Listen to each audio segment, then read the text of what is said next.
Peuple Liptako Goma, peuple africain, je vous adresse mes salutations depuis vos différentes positions.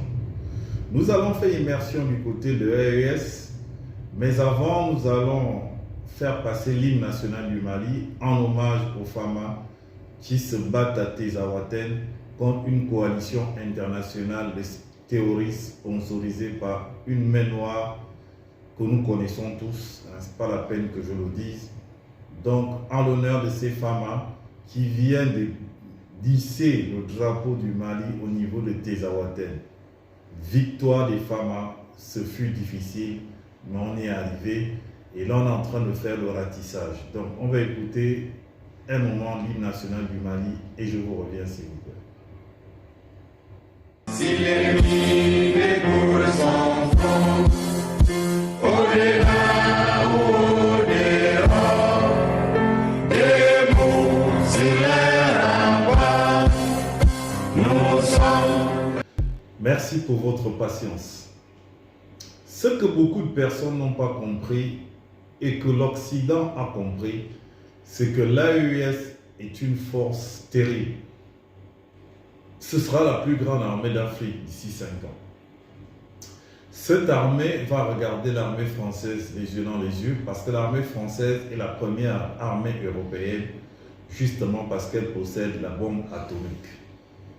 Donc l'AES avec ses collaborations avec la Russie, avec l'Iran, avec la Corée du Sud, avec la Chine, va très vite s'émanciper sur le plan technologique.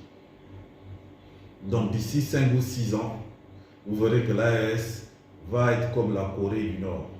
La Corée du Nord s'est concentrée, grâce à la collaboration de la Russie et la Chine, a pu être armée jusqu'aux dents. Et grâce à ça, aujourd'hui, ils sont inattaquables, ainsi que l'Iran. L'AES va être à ce niveau d'ici 3, 4 ou 5 ans. Que ceux qui ne l'ont pas compris comprennent que cette armée va regarder tout le monde dans les yeux. Et vous savez que le pays qui a l'armée a l'émancipation pour ses peuples. Et je peux vous assurer que d'ici 7 ans, tout le monde va demander son visa pour aller travailler dans l'AES. Vous savez comme moi qu'on a découvert la plus grande réserve de pétrole au monde. 4 000 milliards de barils, 4 000 milliards de dollars. Donc la plus grande réserve de pétrole au monde, elle est au niveau de l'AES, c'est-à-dire au niveau du Mali.